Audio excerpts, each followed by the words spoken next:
तो नमस्कार दोस्तों, जैसा कि आज आपका 22 अगस्त और 22 अगस्त को आपका ईपीएफओ का एसएससी का एग्जाम था, जो कि सेकेंड शिफ्ट का जो एग्जाम है समाप्त हो गया है। तो आज के इस वीडियो में देखेंगे कि सेकेंड शिफ्ट में आपके जीके जिसके पोर्शन से क्या क्या प्रश्न पूछे गए थे। सभी प्रश्नों को भी एक्स्ट्रा फैक्ट के साथ देखेंगे, ताकि आपके आने वाले एग्जामों भी ये आपके लिए इंपॉर्टेंट हो। ठीक है, तो देखिए आपका जो आज का जो पहला प्रश्न है, उससे पहले आपको बता दें पीडीएफ टेलीग्राम पे मिल जाएगा, लिंक डिस्क्रिप्शन में दिया गया है। ठीक है, तो पहला जो प्रश्न आपसे पूछा गया था कि भारत की संसद ने 1956 में राज्य पुनर्गठन अधिनियम पारित किया था, जिसमें कितने राज्यों व केंद्र शासित प्रदेशों का स्थापना किया गया था। ठीक है, मे भी आपका शायद आपका राज्य पूछा गया हो, तो इसका राइट आंसर आपका क्या हो जाएगा, 14 हो जाएगा। ठीक है, अगर आपसे केंद्र शासित प्रदेश भी पूछ दिया जाए, केंद्र शासित प्रदेश भी, तो आपका 6 केंद्र शासित प्रदेश हो जाएगा। ठीक है, इसके साथ ही अगर राज्य और केंद्र शासित प्रदेश साथ में पूछा जाएगा तो 14 + 6 हो जाएगा। ठीक है, इसके अलावा इस अधिनियम के अनुसार कौन कौन सा वो 14 राज्य जो कि स्थापित किए गए थे या पुनः गठित किए गए थे, तो पहला पे आपका है बिहार है, फिर असम है, मध्य प्रदेश है, आंध्र प्रदेश है, राजस्थान है, पंजाब है, आपका मैसूर है, इसके बाद मद्रास है, केरल है, जम्मू कश्मीर है, बॉम्बे है, पश्चिम बंगाल है, उत्तर प्रदेश है और आपका उड़ीसा है। ठीक है, तो ये 14 राज्य है जो कि आपका पुनः गठित किए गए थे 1956 के अधिनियम के अनुसार। इसके अलावा केंद्र शासित प्रदेश में बात करेंगे तो आपका हिमाचल प्रदेश, अंडमान निकोबार द्वीप समूह, इसके अलावा दिल्ली, लक्षद्वीप, मिनिकॉय और दमन दीव द्वीप समूह और आपका मणिपुर, त्रिपुरा को भी आपका केंद्र शासित प्रदेश में शामिल किया गया था। ठीक है, ये हम बता रहे हैं आपका 1956 के अधिनियम के तहत किया गया था। ठीक है, लेकिन वर्तमान में आपका जो कितने राज्य हैं, कितने केंद्र शासित प्रदेश हैं, वो आप लोग कमेंट सेक्शन में बता दीजिएगा। ठीक है, तो ये आपका क्वेश्चन पूछा गया था। ठीक है, चलिए वीडियो में आगे बढ़ते हैं। इससे पहले आपको बता दें कि जो भी लोग आपका एसएससी का तैयारी करते हैं, एसएससी का तैयारी कर रहे हो, कोई भी आपका एग्जाम का तैयारी करो जिसमें आपका जीके जिसके पोर्शन आपके शामिल होते हैं, ठीक है, उनके लिए है कि आपका एसएससी 2023 में जितने भी आपके एग्जाम कंडक्ट हुए हैं, चाहे आपका एसएससी सीजीएल 2023 का हो या एसएससी एमटीएस 2022 का हो, एसएससी सीएचएसएल 2022 का हो या आपका एसएससी सीएचएसएल 2023 का एग्जाम क्यों ना कंडक्ट हुआ हो। ठीक है, सभी शिफ्टों का अगर आप पीडीएफ लेना चाहते हैं विद एक्स्ट्रा फैक्ट के साथ, ठीक है, एक्स्ट्रा फैक्ट आपको डाला गया है, साथ में इंपॉर्टेंट एक्स्ट्रा फैक्ट है जो कि आपके एग्जाम में बार बार उसी प्रश्न से संबंधित पूछे जाते हैं। ठीक है, तो मात्र 59 रुपये में आप इसे प्राप्त कर सकते हैं। दिए गए 2 व्हाट्सएप नंबर है, उनमें से किसी एक नंबर पर संपर्क करके। ठीक है, तो चलिए नेक्स्ट जो प्रश्न पूछा गया था कि संयुक्त राष्ट्र में जो भारत है कब शामिल हुआ था। ठीक है, तो इसका राइट आंसर आपका हो जाएगा 1945 में। ठीक है, जो भारत है आपका वर्ष 1945 में संयुक्त राष्ट्र संघ का सदस्य बना था।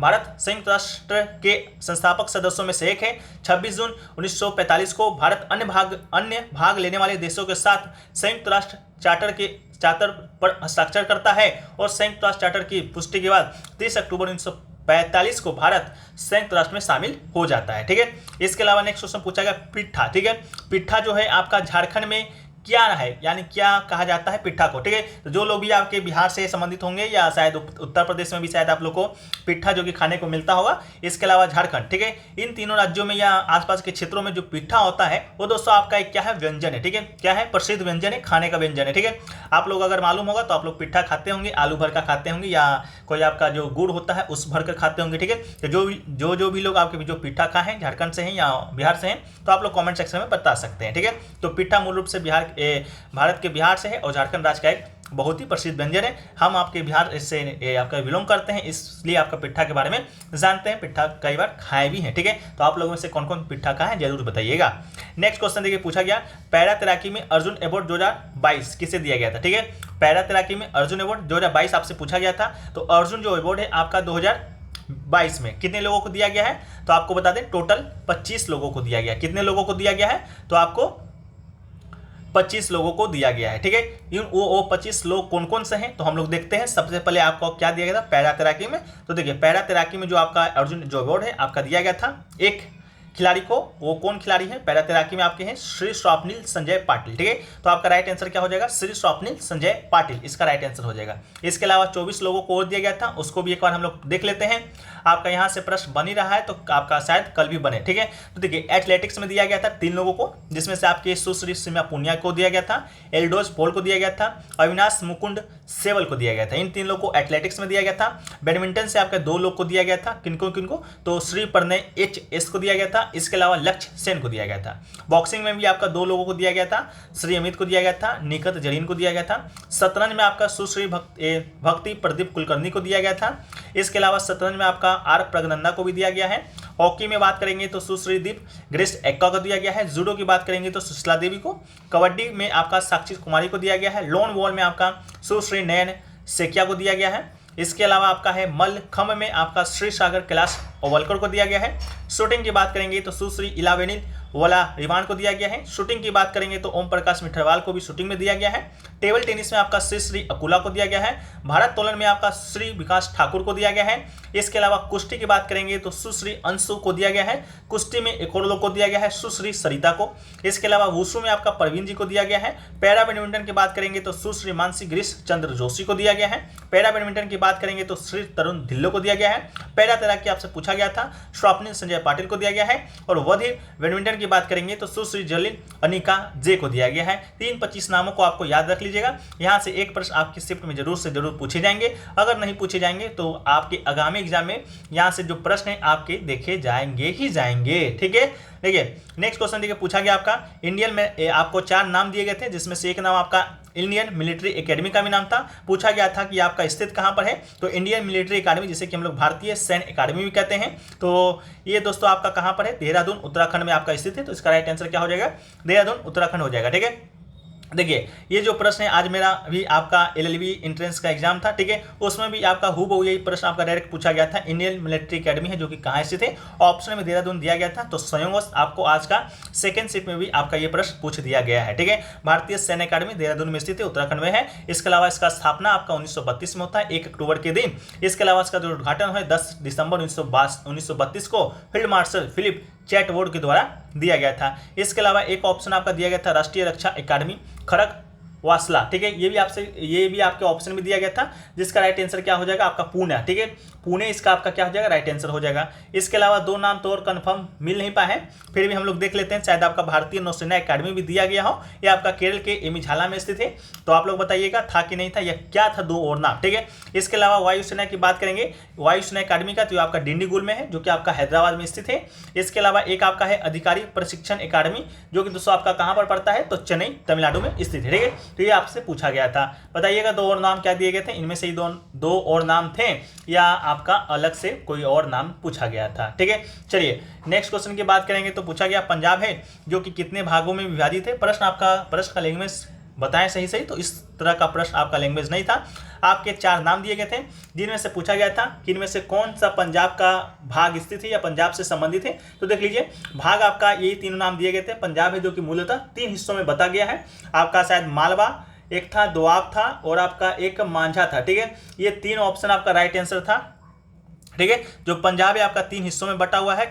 किस हिस्से में बटा हुआ है, तो मालवा में, माझा में और दोआब में। ठीक है, ये 3 ऑप्शन आपका दिया गया था। एक ऑप्शन और आपका जो दिया गया था वो आपका प्रश्न के हिसाब से राइट आंसर था, लेकिन पंजाब उस हिस्से में नहीं आता है। इसके अलावा पंजाब शब्द का जो पहला उल्लेख है आपका इब्न बतूता के द्वारा किया गया था। इसके अलावा जो पंजाब है, पंजाब में आप लोग जानते होंगे पंजाब 5 नदियों का संगम है, या 5 नदियों का जो उद्घाटन होता है, उद्घाटन कहें तो आपका निकलता है, वो 5 नदी आपका पंजाब से निकलता है, इसलिए इसका जो नाम है आपका पंजाब पड़ता है।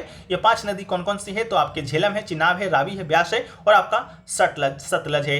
इसके अलावा आज के बात करेंगे आपका जो 1947 में जब आपका देश बंटवारा हुआ था, आज़ाद हुआ था, उस समय पाकिस्तान जो बना था, तो पंजाब का एक बड़ा हिस्सा आपका कहाँ चला गया था, आपका पाकिस्तान में चला गया था दुर्भाग्यवश। ठीक है, तो भारत का जो हिस्सा है उसे हम लोग पंजाब राज्य कहते हैं। ठीक है, नेक्स्ट क्वेश्चन देखिए पूछा गया आपका कि गांधी जी के आत्मकथा का अंग्रेजी जो अनुवाद है आपका किसने किया था। ठीक है, गांधी जी के आत्मकथा का अंग्रेजी अनुवाद जो कि किसने किया था, तो गांधी जी के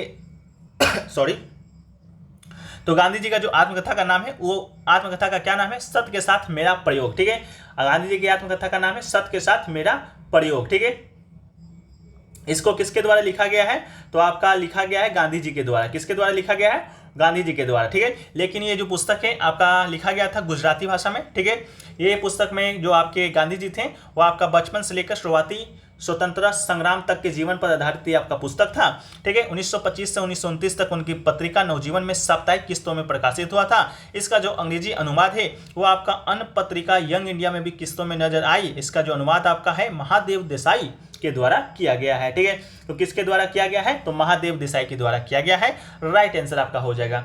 इसके अलावा देखिए एक आपका दिल्ली सल्तनत से प्रश्न पूछा गया था, आपके 4 राजवंशों के नाम दिए गए थे, उसका आपका टाइम पीरियड है जो कि आपको मिलाना था। ठीक है, तो इसको आप लोग ध्यानपूर्वक सुन लीजिए, जिनका एग्जाम है वो भी सुन लीजिए, जो एग्जाम दे चुके हैं वो भी सुन लीजिए, आप मिला लीजिए, बाकी आपका आगे भी इससे जो दिल्ली सल्तनत से संबंधित जो प्रश्न है आपको देखे जाते हैं, क्योंकि जो मध्यकालीन भारत जो शुरू होता है वो आपका दिल्ली सल्तनत से ही शुरू होता है। ठीक है, तो दिल्ली सल्तनत में मुख्यतः आपका 5 राजवंशों ने शासन किया था। वो 5 राजवंश में आपका एक राजवंश जो पहला राजवंश था आपका मामलुक वो राजवंश था, जिसे कि हम लोग क्या कहते हैं, गुलाम वंश के नाम से भी जानते हैं। ठीक है, गुलाम वंश का नाम से भी जानते हैं। इसका स्थापना आपको जैसा कि 1206 में लिखा हुआ है, तो 1206 में हुआ था। 1290 तक की आपका जो गुलाम वंश जो कि चला था। 1206 में किसके द्वारा किया गया था, तो कुतुबुद्दीन ऐबक के द्वारा इस वंश का स्थापना किया गया था। 1206 से 1210 तक आपका कुतुबुद्दीन ऐबक है जो कि शासन करता है। बाद में गुलाम वंश के और भी शासक होते हैं जो कि आपका यहाँ इस वंश में आते हैं। ठीक है, इसके अलावा आपका एक है खिलजी वंश। इसके बाद आपका जो मामलुक वंश के बाद आपका जो वंश आता है खिलजी वंश आता है। ठीक है, इसका स्थापना आपका 1290 में होता है। किसके द्वारा होता है, जिलाउद्दीन खिलजी। ठीक है, जिलाउद्दीन नहीं, जलाउद्दीन खिलजी के द्वारा होता है। ठीक है, जैसा कि अलाउद्दीन खिलजी के विषय में आप लोग जानते होंगे। इसी वंश का आपका ये शासक था सेकेंड। ठीक है, जलाउद्दीन का ही आपका भतीजा था अलाउद्दीन खिलजी। ठीक है, तो खिलजी वंश आपका 1320 तक चलता है। तुगलक वंश आपका 1320 में आता है, जिसकी स्थापना किसके द्वारा किया गया था, तो गाजी मलिक के द्वारा। ठीक है, गाजी मलिक के द्वारा, जिसका नाम क्या था, गयासुद्दीन तुगलक था। ठीक है, गयासुद्दीन तुगलक के द्वारा आपका तुगलक राजवंश का स्थापना किया गया था। 14 से 1414 तक ये आपका जो राजवंश से चला था। इसके अलावा आपका आता है 1414 में सैयद राजवंश, जिसका स्थापना किसके द्वारा किया गया था, खरीज खां के द्वारा किया गया था। ठीक है, खरीज खां के द्वारा किया गया था। 1451 तक ये राजवंश चला था। इसके अलावा 1451 में आपका आता है अफगान लोदी वंश, जो कि 1451 से 1526 तक चलता है। 1500 इसका जो स्थापना है बता दें किसने किया था, तो बहलोल लोदी ने किया था। कौन किया था, बहलोल लोदी ने किया था।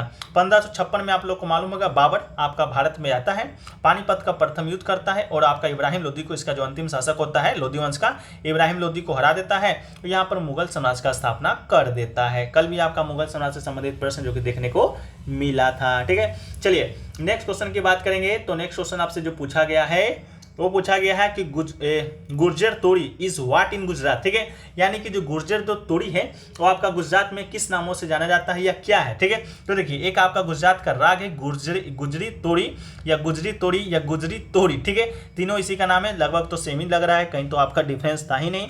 ठीक है, फिर भी गुर्जरी एक भारत शास्त्रीय संगीत राग है, तो आपका राइट आंसर संगीत राग हो जाएगा। राग गुजरी के नाम से भारत के गुजरात के नाम पर रखा गया है और दक्षिण भारत में राग को शेखर चंद्रिका कहा जाता है। वर्तमान गुजरी राग की उत्पत्ति गुर्जरों या गुजरों के द्वारा किया गया था। ठीक है, तो आपका क्या है, संगीत है। इसके अलावा नेक्स्ट क्वेश्चन देखिए पूछा गया आपका कि साहित्य में नोबेल पुरस्कार किसे दिया गया था। ये नोबेल जो पुरस्कार है आपका 2022 का पूछा गया था, दोनों पूछा गया था, दोनों या पूछा गया था, या आपका एक ही क्वेश्चन में दोनों पूछा गया था, बताइएगा कमेंट सेक्शन में। ठीक है, लेकिन हाँ दोनों पूछा गया था जरूर। तो साहित्य में जो नोबेल पुरस्कार है आपको एनी एनॉक्स को मिला है, इसको याद रख लीजिएगा, इसका राइट आंसर हो जाएगा। इसके अलावा मेडिसिन नोबेल पुरस्कार आपको स्वयंतो पावो को मिला है, तो ये आपका राइट आंसर हो जाएगा। ठीक है, इसके अलावा 2022 के में आपका जो नोबेल पुरस्कार है आज आपका फर्स्ट शिफ्ट में भी देखा गया है, सेकंड शिफ्ट में भी देखा गया है, कल देखा जाएगा कि नहीं देखा जाएगा इसका अनुमान मुझे नहीं है, फिर भी हम लोग लेके चलते हैं कि हाँ आपका नोबेल पुरस्कार से संबंधित जो प्रश्न आपका देखा जाएगा। तो देखिए नोबेल जो पुरस्कार है 2022 वो आपका किसके किन किन क्षेत्रों में दिया गया है, तो शिक्षा के क्षेत्र में एचडी। ठीक है, इसके अलावा रसायन, साहित्य, शांति और अर्थशास्त्र। ठीक है, तो देखिए चिकित्सा के क्षेत्र में तो स्वांतो पाबो को दिया गया है, जो कि अभी आपका पूछा गया था, तो राइट आंसर स्वांतो पाबो हो जाएगा। इसके अलावा आपका एक पूछा गया था साहित्य के क्षेत्र में, तो इसे आपका एनी एनॉक्स को दिया गया है। इसके अलावा आपको बात करें फिजिक्स के क्षेत्र में, फिजिक्स ठीक है भौतिकी के क्षेत्र में दिया गया है, एलन एस्पेट को दिया गया है, जॉन एफ क्लॉसर को दिया गया है, एटन जिलिंगर को दिया गया। ठीक है, ये तीन नाम याद रख लीजिएगा, क्योंकि आपका जो आज का जो प्रश्न बना था रसायन विज्ञान रसायन नोबेल पुरस्कार से बना था और पूछा गया था इनमें से किन्हें नोबेल पुरस्कार है जो कि रसायन के क्षेत्र में नहीं दिया गया है। ये जो तीन नाम आप ऊपर देख रहे हैं तीनों नाम आपके ऑप्शन में दिए गए थे, कैरोलिन आर, इसके अलावा बटोजी, कैरोलिन आर बटोजी एक ही नाम है, मॉर्टिन मेंडल और बेरी शार्पलेस। ठीक है, ये तीनों नाम आपको दिए गए थे, एक नाम आपका जो वो अलग था जो कि और था वही आपका राइट आंसर था। ठीक है, फर्स्ट शिफ्ट में पूछा गया था। लेकिन शांति की बात करेंगे तो एलएस विलियम्स को दिया गया है मेमोरियल और सिविल लिबर्टीज के लिए। इस आपका अर्थशास्त्र में आपका बेन एस वर्नान को दिया गया है, डगलस डब्ल्यू को दिया गया है और डगलस डब्ल्यू डायमंड को दिया गया है और आपका फिलिप एच को दिया गया। ठीक है, तो 2022 का जो नोबेल पुरस्कार है इन सभी लोगों को दिया गया है, तो आप लोग इसको क्या कीजिएगा, याद जरूर रख लीजिएगा। ठीक है, चलिए नेक्स्ट क्वेश्चन देखिए पूछा गया है कि भूकंप का जो प्रभाव होता है पृथ्वी के आंतरिक भाग पर किस जगह पर नहीं होता है। ठीक है, तो भूकंप का जो प्रभाव है आपको बता दें, इसका जो राइट आंसर है आपका छाया क्षेत्र यानी कि शैडो रीजन, ठीक है। शैडो रीजन इसका आपका क्या हो जाएगा, राइट आंसर हो जाएगा, ठीक है। भूकंप जो है आपका, जैसे मान लेते हैं ये आपका भूकंप कहाँ से उत्पन्न होता है, तो पृथ्वी के आंतरिक भाग से ही उत्पन्न होता है, ठीक है। मान के चलते हैं ये कि आपका ये पृथ्वी है, तो भूकंप आपका यहाँ से जो यहाँ से आपका होता है, तो इससे हम लोग कहते हैं फोकस, ठीक है।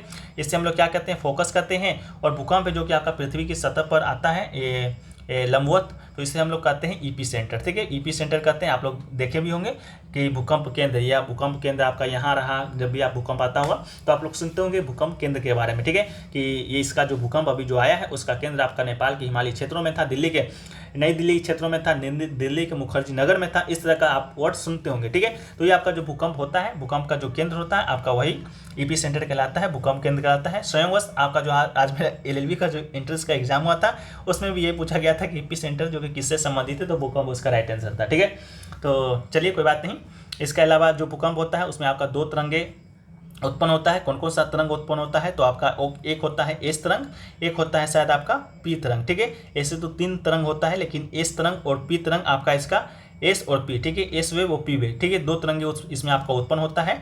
इसके अलावा दोनों जो तरंग है आपका जब ऊपर जाएगा तो ऊपर से तो वापस भी लौटेगा, ठीक है। तो जब वापस लौटता है तो दोस्तों आपका ये जो एस तरंग या ए पी तरंग होता है वो लंबवत, तो लंबवत जाता है, लेकिन आता क्या है, लंबवत नहीं आता है। वो आपको नीचे पर बहुत सारा यहाँ पर क्रस्ट, मेंटल और आपका कोर रहता है, तो इन सभी टकरा कर विभिन्न क्षेत्रों में चला जाता है, ठीक है। तो जहाँ पर भूकंप का जो एस तरंग है वो या पी तरंग है जो नहीं जाता है उसे हम लोग कहते हैं ईपी सेंटर कहते हैं, ठीक है। या मान लीजिए इसका राइट आंसर हो जाएगा, ठीक है। जैसा कि मान लीजिए आप लोग मंदिर में यहाँ पर खड़े हैं, ठीक है।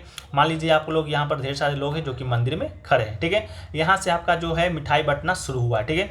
मान लीजिए ये बी है, ये बी है, ये सी है, ये डी है, यही है, ठीक है। यहाँ से आपका मिठाई बंटना शुरू हुआ है, ठीक है। तो मिठाई बट रहा है, यहाँ से जो मिठाई बांटने वाला था वो दोस्तों आपका क्या हुआ है, मुड़ गया है, मतलब कि दूसरे डायरेक्शन में चला गया है, ठीक है। तो इन 2 लोगों को क्या हुआ है, मिठाई है जो कि नहीं मिला है, ठीक है। तो मिठाई मिलते मिलते रह गया, मतलब कि लोग क्या किए हैं, मिठाई मिलते मिलते रह गया है, ठीक है। तो उसी प्रकार जो भूकंप होता है वो आपका एस तरंग जो वापस लौट के आता है विभिन्न क्षेत्रों में चला जाता है, उनको वहाँ पर भूकंप का जो होता है कुछ वो आपका नहीं हो पाता है, इसलिए उसको क्या कहते हैं हम लोग, शैडो क्षेत्र या भूकंप का शैडो क्षेत्र या छाया क्षेत्र कहते हैं, ठीक है। इसको आप लोग याद कर लीजिएगा। इसके अलावा जो एस तरंग होता है आपका केवल ठोस में होगा। इस तरंग के बारे में एक महत्वपूर्ण तथ्य केवल आपका ठोस पदार्थ के माध्यम से यात्रा कर सकता है, ठीक है। इसके अलावा जो इस तरंग होता है उसका विशेषता है कि इससे वैज्ञानिकों को पृथ्वी के आंतरिक भाग की संरचना को समझने में मदद मिलता है, ठीक है। तो देखिए यहाँ पर इस तरंग का जो आपका फिगर है वो भी आपका दिखाया गया है। मान लीजिए ये आपका पृथ्वी का कोर है, तो इस जो शैडो है, देखिए वापस जो आपका जो पृथ्वी वापस जाता है वो आपका ईपी सेंटर है। ईपी सेंटर से जब वापस लौटता है तो विभिन्न क्षेत्रों में चला जाता है, जहाँ पर भूकंप का जो प्रभाव है नहीं पर दिखता है, तो उसे हम लोग कहते हैं एस शैडो रीजन, ठीक है। उस प्रकार आपका पी वेव में भी आपको इस प्रकार को देखने को मिलेगा, तो ये सभी आप लोग देख लीजिएगा, ठीक है। इसके अलावा एक और होता है एल वेव, ठीक है। एक होता है पी, एक होता है एल, पी होता है, एक होता है आपका एल, ठीक है। जो एल वेव होता है या एल तरंग होता है वो दोस्तों आपका पृथ्वी के सतह पर होता है, ना कि पृथ्वी के आंतरिक भाग पर होता है। इस बात को भी आप लोग याद रखिएगा, ठीक है। नेक्स्ट क्वेश्चन देखिए पूछा गया आपका कि कौन सा आपका जो एक आपका मतलब कि सेनानी कहिए, स्वतंत्रता सेनानी तो नहीं, लेकिन हाँ एक सेनानी कहिए जो कि आपका राज्यों के पुनर्गठन के लिए अनशन कर रहे थे, ठीक है। कौन से राज्यों के लिए, आंध्र प्रदेश राज्य के लिए। और अनशन करते करते वो क्या हुआ था, उनका निधन हो गया था, उनका मृत्यु हो गया था, ठीक है। तो उसका राइट आंसर आपका पोट्टी श्री रामल्लू था, ठीक है। इसका राइट आंसर हो जाएगा। ये आपके क्रांतिकारी थे जो कि मद्रास से अलग आंध्र प्रदेश राज्य के निर्माण की मांग को लेकर उन्होंने आमरण अनशन किया था। जब तक मर न जाएंगे जब तक अनशन करेंगे, जिसके कारण अंततः उनके अनशन के 98 दिन है जो कि मृत्यु हो गया था। 98 दिन तक के बिना अन्न के जीवित रह गए थे, वो भी अपने आप में बहुत बड़ी बात है, ठीक है। लेकिन दुर्भाग्यवश 98 दिन इनका मृत्यु हो जाता है। भारत में भाषा के आधार पर राज्यों के निर्माण के निर्णय के पीछे उनकी आकस्मिक जो मृत्यु है बहुत बड़ा कारण सिद्ध होता है। 1952 में उनका मृत्यु होता है। 1956 में आप लोग जानते होंगे, पहला क्वेश्चन में जैसे हम लोग डिस्कस किया है, आपका पुनर्गठन, राज्य पुनर्गठन अधिनियम को लाया जाता है, ठीक है। तो इसको आप लोग याद कर लीजिएगा।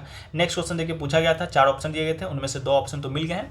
एक ऑप्शन पूछा गया था आर्द्रता को मापना किस यंत्र से नापते हैं, तो आपको हाइग्रोमीटर से नापते हैं। ये आपका गलत आंसर था। आर्द्रता के सामने शायद आपका बैरोमीटर दिया गया था, ठीक है। लेकिन बैरोमीटर से तो हम लोग आर्द्रता नहीं नापते हैं, हम लोग नापते हैं वायुमंडल का दबाव। ठीक है, तो ये 2 ऑप्शन अभी तक मिल पाए हैं। इसके अलावा केंद्रक के अलावा किस कोशिकांग में स्वयं का डीएनए होता है, तो आपका माइटोकॉन्ड्रिया आपका राइट आंसर हो जाएगा। लेकिन स्टूडेंट का कहना है कि माइटोकॉन्ड्रिया आपका ऑप्शन में नहीं था, तो इस स्थिति में आपका जो क्लोरोप्लास्ट है आपका राइट आंसर हो जाएगा। ठीक है, चलिए इसके अलावा एक पूछा गया था आपका कि नई कोशिका, देखिए कोशिका का जो उत्पन्न होता है आपका, नई कोशिका पहले से मौजूद कोशिकाओं के उत्पन्न से होता है। इसकी जो अवधारणा है किसने दिया था, तो रुडोल्फ विर्चो ने दिया था। तो राइट आंसर आपका क्या हो जाएगा, रुडोल्फ विर्चो हो जाएगा। ठीक है, रुडोल्फ विर्चो ने ओमिनस सेलुला ई सेलुला की अवधारणा दी थी, जिसका अर्थ होता है कि नई कोशिका का जो जन्म होता है आपका पहले से मौजूद कोशिकाओं से उत्पन्न होता है। तो इसका राइट आंसर आपका हो जाएगा। ठीक है, इसके अलावा उन्होंने कोशिका सिद्धांत को अंतिम रूप देने के लिए सिरिल एस्ट्रॉन की परिकल्पना को संशोधित किया था। कोशिका सिद्धांत जैसा कि आज समझा जाता है, ठीक है, सभी जीवित जीव कोशिकाओं और कोशिका उत्पादों से बने होते हैं। सभी कोशिकाएं पहले से मौजूद कोशिकाओं से उत्पन्न होता है। ठीक है, इसके अलावा कोशिका सिद्धांत का प्रतिपादन किसने दिया था, तो श्लिटर स्वाइन ने दिया था। इस बात को याद रखिएगा। एक ऑप्शन पूछा गया था कि फ्रेंच ब्रेड ए नॉवेल है जो कि किसने लिखा है, तो टेलर एनी टेलर के द्वारा लिखा गया है। तो आपका राइट आंसर एनी टेलर हो जाएगा। इसके अलावा एक क्वेश्चन आपका देखिए पूछा गया था, सुपीरियर झील आपको दिया गया था, इसके सामने आपको चाइना दिया गया था, गलत बताना था, तो ये आपका राइट आंसर था। ठीक है, सुपीरियर जो झील है आपका चाइना में नहीं है, ये दोस्तों आपका कनाडा संयुक्त राज्य अमेरिका की सीमा पर स्थित एक झील है। ठीक है, इसके अलावा एक आपका लद्दाख के पोशाक से संबंधित प्रश्न आया था कि आपका जो देखिए पाबू, ठीक है, पाबू ही पूछा गया था कि पाबू जो वर्ड है आपका लद्दाख में किस तरह से संबंधित है। तो पाबू क्या है, तो दोस्तों आपका लद्दाखी जूता है, या पाबू पारंपरिक रूप से केवल घरेलू उपयोग के लिए बनाए जाते हैं। ये सर्दियों में पैरों को गर्म रखने के लिए बुने हुए याक के बाल और ऊन से बनाए जाते हैं, जैसा कि आप लोग तस्वीर में देख भी रहे होंगे। ये दोस्तों आपका पाबू है जो कि लद्दाख जम्मू कश्मीर से संबंधित आपका ये है। ठीक है, इसके अलावा एक क्वेश्चन पूछा गया था कहाँ पर रिफ्लेक्शन है जो कि विकिरण आपका हाई होगा। 4 ऑप्शन दिया गया था, आर्द्र भूमि पर, आइस फील्ड पर या डेजर्ट पर। तो इसका राइट आंसर आपका आइस फील्ड हो जाएगा। ठीक है, इसके अलावा देखिए मैच द फ्लोइंग वाला में जो आपका एनडीए दिया गया था, यानी कि भारतीय सैन्य अकादमी, एक आपका आईएमए दिया गया था, जैसा कि हमने आपको बताया था देहरादून में।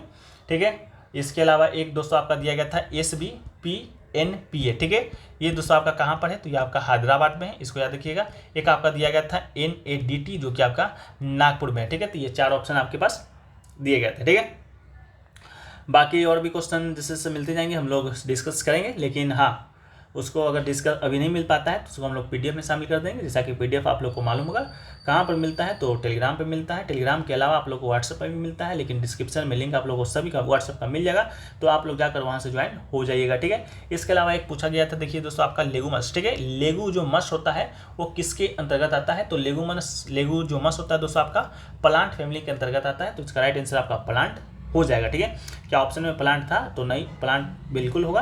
प्लांट नहीं होगा तो दोस्तों आपका कौन सा फैमिली होगा, तो फावासी फैमिली होगा। ठीक है, इसका राइट आंसर आपका हो जाएगा। ठीक है, इसके अलावा और भी क्वेश्चन जैसे पूछे गए थे, दिस क्वेश्चन मैचिंग कैलोरीमीटर। ठीक है, कैलोरीमीटर एक पूछा गया था ऑप्शन वाला में, जो बैरोमीटर आर्द्रता वाला दिया गया था उसमें भी आपका एक कैलोरीमीटर पूछा गया था। ठीक है, इसके अलावा गुजरात तौरी के बारे में बात करेंगे, तो ये दोस्तों आपको बता दिए थे, संगीत एक राग है, तो राग इसका राइट आंसर आपका हो जाएगा। ठीक है, इसके अलावा कंप्यूटर से बात करेंगे, तो देखिए कंप्यूटर से भी बहुत सारे प्रश्न मिल गए, लगभग 8 प्रश्न स्टूडेंट के द्वारा भेजे गए हैं, तो इसको भी हम लोग चलिए एक बार डिस्कस कर ही लेते हैं, समय थोड़ा सा बचा हुआ है। तो एक देखिए पूछा गया था आपका कौन कौन से 8 प्रश्न पूछे गए थे कंप्यूटर के अलावा, तो देखिए पहला प्रश्न पूछा गया था आपका हाईएस्ट, ठीक है, हम पढ़ देते हैं, लिखने में थोड़ा समय ज़्यादा लगेगा। Highest level of tolerance in which topology, ठीक है, टॉलरेंस इन विच टोपोलॉजी। ठीक है, तो इसका राइट आंसर आपका मेस हो जाएगा, ऑप्शन में दिया गया था। दूसरा आपका दिया गया था बाइनरी शिफ्टिंग से स्टेटमेंट बेस्ड क्वेश्चन था। इसके अलावा तीसरा आपका दिया गया था OMR ट्रैकबॉल स्कैनर प्लॉटर को मैच द फ्लोइंग करना था। 14 आपको दिया गया था चौथा कि which among these are example of word processor. ठीक है, वर्ड प्रोसेसर दिया गया था, इसका एग्जाम्पल आपको बताना था। ठीक है, इसके अलावा 5वां आपका decimal hexa octa binary conversion दिया गया था। Choose which statement is true आपको दिया गया था। ठीक है, इसके अलावा आपका 6ठा दिया गया था कैचेस मेमोरी से संबंधित स्टेटमेंट टाइप क्वेश्चन दिए गए थे। इसके अलावा 7वां आपका कॉपी प्रिंट अंडो रीडो शॉर्टकट की दिया गया था कि कॉपी करने का शॉर्टकट की क्या होता है, Ctrl+C से हम लोग कॉपी करते हैं, प्रिंट आपका Ctrl+P से करते हैं, अंडो का दिया गया था, रीडो का दिया गया था। 8वां दिया गया था आपका लॉजिक गेट फिगर से संबंधित प्रश्न आपको दिया गया था। ठीक है, तो ये सभी प्रश्न आपको कहाँ से दिए गए थे, कंप्यूटर से दिए गए थे। ठीक है, इसके अलावा भी और भी प्रश्न जैसे मिलते हैं हम लोग देख लेंगे। नहर काटिया ओल्ड फील्ड, ठीक है, एक क्वेश्चन पूछा गया था, नहर काटिया ओल्ड फील्ड आपका स्थित है जो कि कहाँ है। ठीक है, क्या पूछा गया था, नहर काटिया, ठीक है। तो नहर जो काटिया जो ऑयल फील्ड है, इसका राइट आंसर क्या होगा आप लोग भी बता सकते हैं। तो नहर काटिया जो आपका ऑयल फील्ड है, नहर काटिया तेल क्षेत्र, ये दोस्तों आपका कहाँ पर स्थित है, तो आपका डिब्रूगढ़ में स्थित है, डिब्रूगढ़, ठीक है।